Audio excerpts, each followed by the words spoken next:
We have this gene in us, this worship gene, which was inserted into the human genome. We know this now because scientists have actually found the worship gene. You can turn it on and they can turn it actually off. And so it makes us want to worship something outside of ourselves, when in true reality, we should find the power inside. And this was inserted by the Annunaki. That's my opinion. That's my hypothesis. But this gene has been found, but it's happened around 200,000 years ago. Now, something else happened around that same time. Chromosome number 2 in the human body was pulled out, fused together, and then 2 telomere caps are put on each end. Telomere caps have our genetic material that allow our cells to replicate. It has the biological buffer material in it. Now, when the buffer material runs out, that's when your body starts the death process. Now, around 200,000 years ago is when the tablets say this occurred at the Tower of Babel incident, which made it into the modern day Bible. The Tower of Babel incident, where in the Bible it's God who comes back, Yahweh comes back, and he sees the people building a tower into the heavens, and he gets pissed off and he destroys the tower, and he said, that's it, man's years will be 120, they'll never live more than that, and I'm going to confuse their languages and separate them and spread them out all over the planet so they can't talk to each other. But in the Sumerian tablets, it was actually Enlil, who's Yahweh in the Bible. He comes back and sees this, and he goes, oh man, these people are getting too smart. They're gonna realize they don't need us to rule over them. So he confused their language, broke everybody up, made different languages. There's only one language at the time. Then the years shall be 120, shortened the lifespan. Before then, people were living for hundreds of years. Now the maximum lifespan that they found out at Harvard that a human being could live on average would be 120 if it wasn't for the poison and everything else going on, toxicity in the foods and the atmosphere. And they started experimenting with mice, and they were able to stop the degradation of the telomeres and got the mice to live 3 times their normal lifespan. All this information would be mind-blowing information to come out if this truth was really told about our ancient past and what really happened. People would realize we've been altered, genetically modified. Our lifespans have been shortened so that we can be subjugated and ruled over. We never lived long enough to really figure out what's going on. But by the time we figure it out, we're gone, and another generation starts over from zero again. And so we're at this precipice now. We need to be able to pass this information on from generation to generation and teach them the real, true ancient history so that we can break this cycle that we're in of this being a boot on our neck and being ruled over by a small handful of people. Less than 100 people on this planet control 8 billion people. Less than 100 people run the lives of 8 billion people worldwide. They know what you smell, eat, taste, touch, hear, think, and they control everything you do, where you can go, where you can't go. And so for us to take back control of this planet, we need to know this ancient information. We need to know what happened in the past so we can make a better future, because the past is prologue.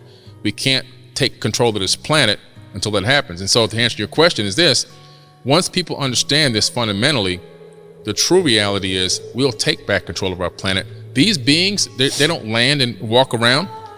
They're waiting for us to grow up. I think that the ones that had subjugated us have been long gone after a last pyramid war that happened about 5,000 years ago. And the ones that are looking at us now, that we see these UFOs, UAPs flying around, not all of them are there, some are ours, but the ones that are from other places, they're watching us and they're looking and they're saying, you know what? They're still crawling. They're not ready for us yet.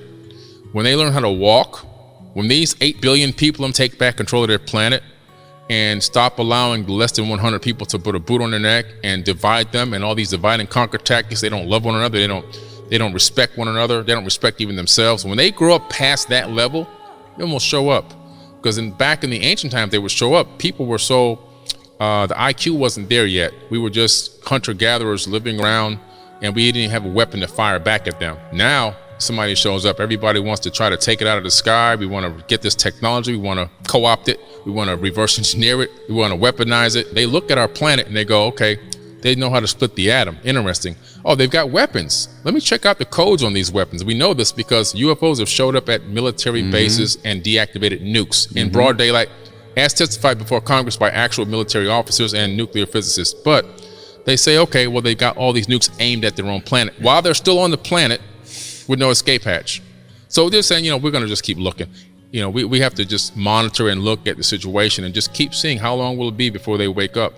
That's what I think is happening. And it looks like a prime directive, as if they have some type of a base law that we don't understand or know about, where they're not fully engaging us in a way that, like you're talking about, because we know when we went to the Bikini Atoll in the I think this was the late 40s, early 50s, and started testing weapons, nuclear weapons. We took all those islanders and we moved them.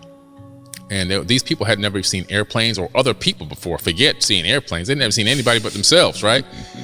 And all of a sudden, they created a cargo cult. They took reeds and sticks out of the bushes and created airplanes out of them. And they worshiped the planes. They tattooed USA on their chest. You got black guys walking around in the bush with USA painted on their chest. They make fake guns out of sticks that look like, AK-47s and so forth, or automatic weapons. And then they sit down on these man-made runways that they've dug out, and they look at the sky for hours, waiting for the sky gods to bring them back more cans of Spam.